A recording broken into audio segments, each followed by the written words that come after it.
বাড়িতে হঠাৎ করে আমাদের ফ্যামিলির সবচেয়ে কনিষ্ঠ মেম্বার এসে উপস্থিত। আরে কনিষ্ঠ বলতে কি, উনি আমাদের সবচেয়ে বড়, কিন্তু এখন যা বয়স হয়েছে আমাদের কাছে সত্যিই তিনি ছোট। তিনি আবার বিধবা এবং দীক্ষিত, কারোর বাড়িতে অন্ন খান না। এবার তো মাথায় চিন্তা এসে যাচ্ছে যে কি করব। ঘরে ছিল তরমুজ, তাই ভাবলাম এমন একটা ডিশ তৈরি করে দিই যে এই বয়সে ওনার শরীরটাও ভালো থাকবে এবং ওনার পেটটাও ভরবে, আর উনি গরমে স্বস্তিও পাবে। তাই এই ডিশটা তোমাদের সঙ্গেও শেয়ার করে দিলাম। দেখো আমি কি করছি। প্রথমে তরমুজটাকে কেটে টুকরো টুকরো করে নিলাম। আসলে ফলের স্যালাড বা অন্য কিছু দিতেই পারতাম, কিন্তু যা বয়স হয়েছে না, দাঁতগুলো তো নেই, এখন ফল চিবিয়ে চিবিয়ে সব ফল খেতে পারবে না। ওই জন্য তরমুজটাই ওনার পক্ষে এখন খাওয়া বেশি সুবিধা হয়ে যাবে। এইটুকুনি তরমুজই করবো। এর মধ্যে থেকে একটুখানি দানাগুলো একটু বার করার চেষ্টা করব।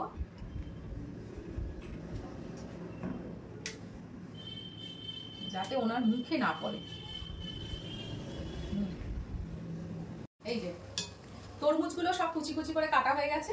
এই পাশে আমি একটু আগে থাকতে গিয়ে বুড়ো মানুষ তো একটু তাড়াতাড়ি খেতে চাইছে, ওই জন্য সাবুটাকে একটু সেদ্ধ করে জল ঝরিয়ে রেখে দিয়েছি। এই সাবুটা এবার এতে মিশিয়ে নেব।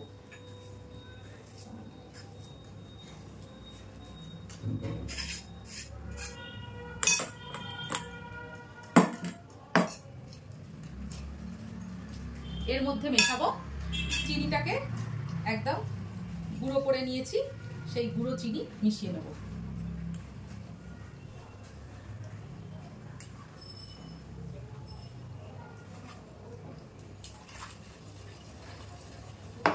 আর মেশাবো ফ্রিজে আগে থাক থেকে গরম করে ফ্রিজে ঢুকিয়ে রেখে দিয়েছিলাম ঠান্ডা দুধ, এটা মিশিয়ে দেবো।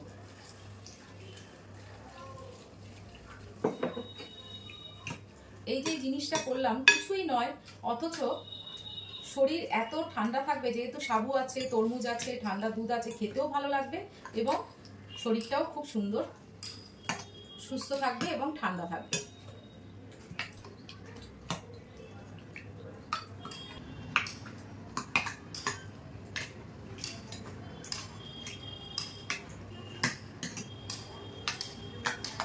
এটা খেতেও সুস্বাদু হয় এবং পেটটাও ঠান্ডা থাকে।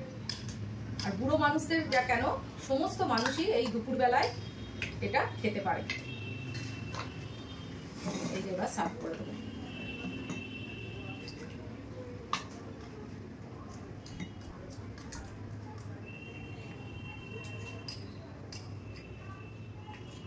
কিছুই নয়, অথচ অনেক কিছু।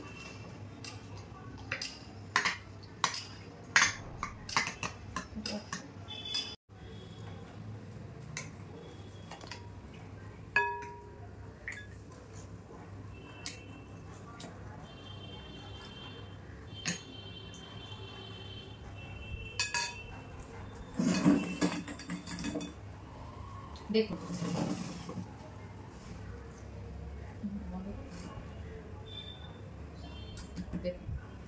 কেমন দেখতে হয়েছে, আর খেতে অপূর্ব লাগে। এটা ঠাকুমার জন্য আর এটা আমার জন্য, তাই জন্য একটু টেস্ট করে দেখছি, লোক সামলাতে পারছি না। কিন্তু ভাবছে রে সবাই এটাই খাবেন। আমি অনেকদিন আগে মোবাইলে জিনিসটা দেখেছিলাম, কিন্তু কোনদিন করতে পারিনি। আজকে ঠাকুমার টানে টানে এটা করলাম। দারুণ দারুণ খেতে লাগছে কিন্তু। তরমুজটাও খুব মিষ্টি। বাড়িতে করে খাবেন, ঠাকুমার সঙ্গে ঠেকাটাকি করবো না। বাড়িতে করে খাবেন, দেখবেন খুব ভালো লাগবে। আর এটা যথেষ্ট উপকার, যথেষ্ট উপকার। আপনারা খান, খেয়ে দিয়ে আমাকে কমেন্টে লিখবেন কেমন লাগলো। কেমন? টাটা।